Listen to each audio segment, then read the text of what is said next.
Há séculos, o Mar do Caribe foi mais do que um paraíso tropical de águas cristalinas e ilhas ensolaradas.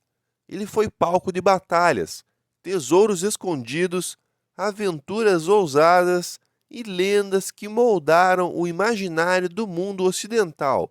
Entre o século XVI e XVIII, o Caribe foi o centro de uma era dominada por piratas, corsários e bucaneiros, homens que viveram entre a lei e a selvageria, movidos pela busca por ouro, liberdade e poder. Tudo começou com as grandes navegações. Após as viagens de Cristóvão Colombo, o Mar do Caribe tornou-se rota vital para as potências coloniais da Europa. Espanha, Inglaterra, França e Holanda disputavam o domínio das ilhas e do comércio que fluía entre o Novo Mundo e a Europa. Navios carregados de ouro, prata, açúcar e especiarias cruzavam essas águas e logo se tornaram alvos perfeitos para ataques. Assim nasceu a Era dos Piratas do Caribe. Os primeiros foram os corsários, navegadores que atuavam com autorização de seus governos. Eles recebiam uma carta de corso que lhes dava permissão para atacar embarcações inimigas. Mas a linha entre corsário e pirata era tênue. Muitos, após o fim das guerras, continuaram saqueando por conta própria, transformando-se em verdadeiros senhores dos mares. Entre os mais temidos estavam nomes lendários. Edward Tate, o temível Barba Negra, cujo navio Queen's Anne's Revenge aterrorizava portos inteiros. Henry Morgan, o galês que se tornou herói para os ingleses e inimigo mortal dos espanhóis, chegando a saquear a cidade do Panamá.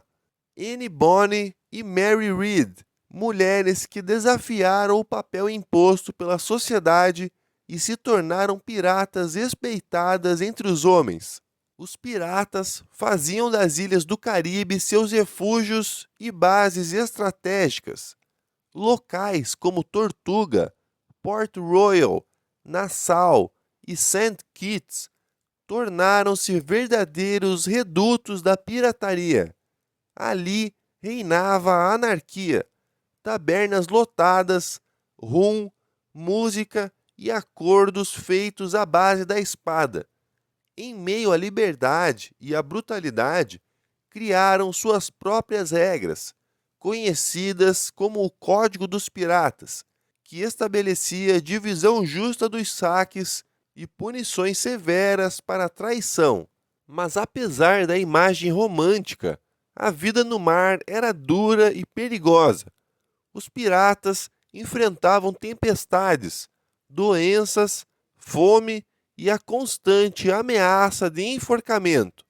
A pirataria era tanto um ato de rebeldia quanto de sobrevivência, um escape de um mundo dominado pela desigualdade e pelo poder imperial. O século XVII foi o auge dessa era. Os piratas não apenas atacavam navios, mas desafiavam impérios. Eles interferiam no comércio global, mudavam rotas e forçavam as coroas europeias a criar frotas navais específicas para combatê-los. No entanto, com o fortalecimento das marinhas e a criação de colônias organizadas, a pirataria começou a declinar. No início do século XVIII, o Caribe começou a se transformar. As potências coloniais consolidaram seu domínio e as rotas comerciais se tornaram mais seguras. Muitos piratas foram caçados, julgados e executados publicamente, seus corpos expostos nos portos como advertência. A era de ouro da pirataria chegava ao fim, mas o mito apenas começava. As histórias dos piratas sobreviveram nos livros, nos mapas do tesouro e na cultura popular. Do Jolly Roger a bandeira com caveira e ossos cruzados, até as lendas de ilhas com baús enterrados. A pirataria caribenha ganhou um lugar eterno na imaginação coletiva, e parte dessa herança ainda vive em cidades como Nassau, nas Bahamas, e em Port Royal, na Jamaica. Ruínas, museus e registros históricos mantêm viva a memória dessa época.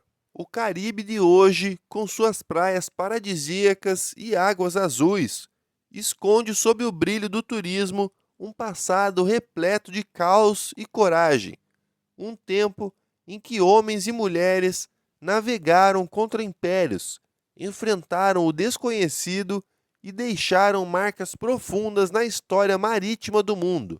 Os piratas do Caribe podem ter desaparecido há séculos, mas seus ecos ainda ressoam nas ondas, e talvez em algum lugar entre as ilhas e o horizonte, o vento ainda carregue o som distante de um navio fantasma cortando o mar, lembrando-nos de uma era em que a liberdade e o perigo navegavam lado a lado.